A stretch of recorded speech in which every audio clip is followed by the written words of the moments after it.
keep your calibration and go to town.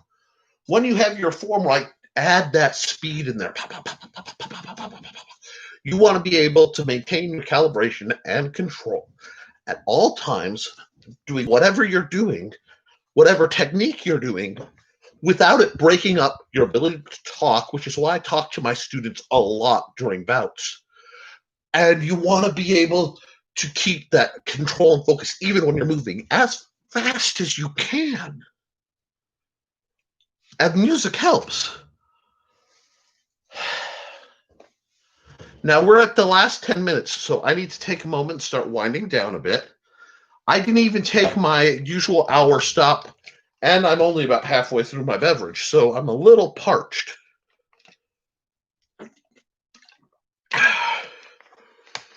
I want to give huge thanks to both John Miner and Cindy Kep, as not only have they provided the usual amazing conversation, Cindy Kep is a one-woman crusader for quality conversation on live streams.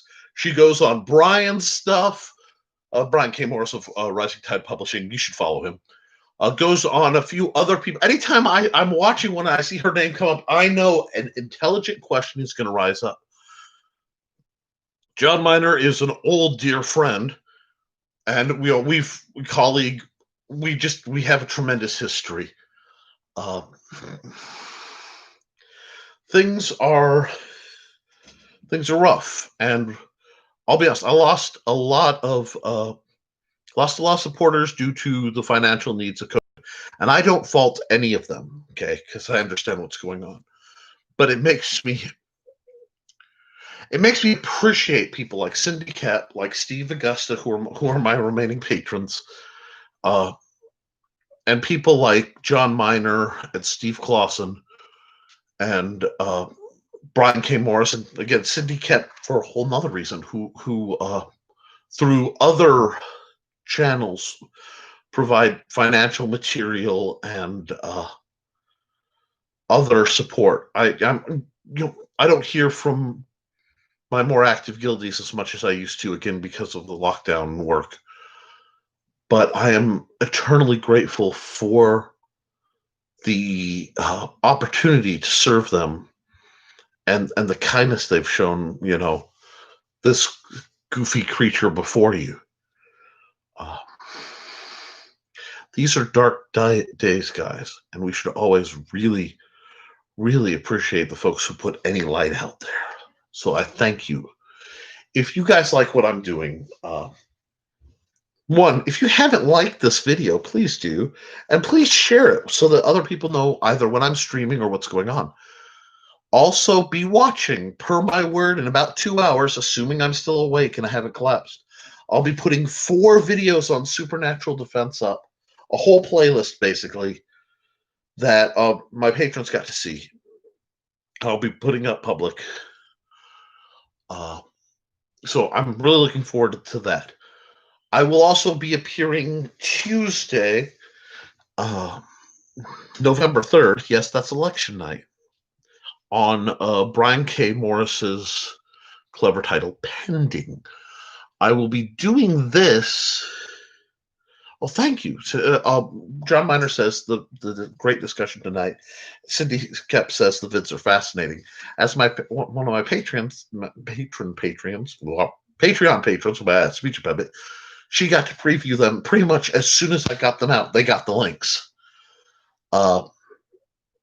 And each one's between 45 minutes and just shy of an hour. So, I mean, I put a lot of direct stream of conscious what I know about things that go bump into it. Not everything by far, because I'm not trying to encourage stupidity this time of year, but enough to hopefully discourage stupidity while making it an informational resource.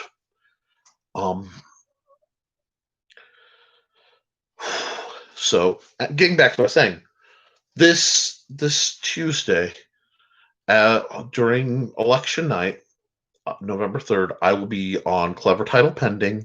I believe that's at 8 p.m. Eastern for Brian K. Morris. We'll be discussing what I do here on this channel, my myriad of books and stuff. That stuff that's at www.amazon.com. slash author slash Nicholas Tucker. That's the simple sword. That's all the big stompy robot stuff, plus the stuff I'm doing for hybrids and, the amazing Luke Stone. All that's going to get discussed, and whatever else, people like Cindy Kep choose to throw at me. I know I will be answering questions and talking, and it should be a good time. But not many people not many people know. But with near religious precision for many years, I have read a book, and that is called A Night in the Lonesome October by Roger Zelazny. And it chronicles the misadventures of Jack the Ripper and Snuff, his dog, from Snuff, his dog's perspective, trying to prevent apocalypse. It's a rousing, amusing, Lovecraftian, sometimes comedic story, and it's broken down every day of the month for October. So the funny thing is, this alleged supernatural event happens when the full moon rises on Halloween, when the full moon is across Halloween night. And ironically, 2020 is such a year. So I want to make sure I close out with, a toast to Snuff and to Jack and to all the closers out there holding the line against the veil to keep the things that go bump on the other side. Here's to you guys.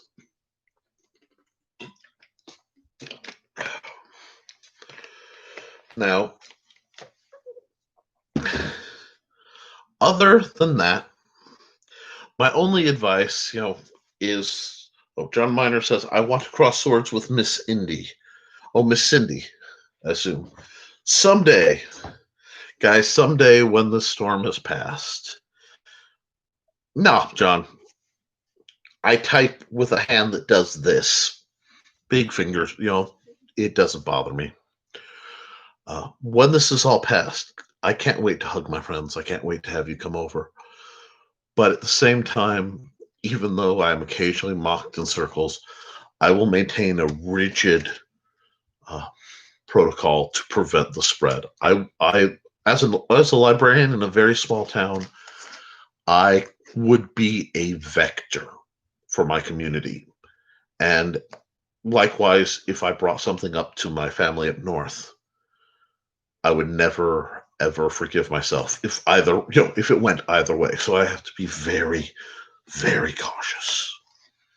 So when this is all past, I'm going to have a big day. I'm going to get everybody together. I don't know if I'm going to rent a park or what, but there will be food and there will be fighting and there will be humor and there will be inappropriate commentary and hugs and leaning, and it's just going to be great. And I can't wait till that day. But until that day, guys, you guys got to promise me something. You got to stay safe. Stay smart. Vote! If you haven't already. If this were Chicago, I'd say vote again. But, I'm kidding. I'm kidding. That was a joke. But, guys, all jests, all merriment aside,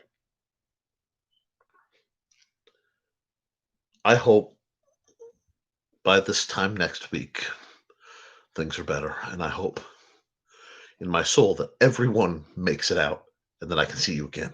So you have to take care of yourselves. Write down your ideas.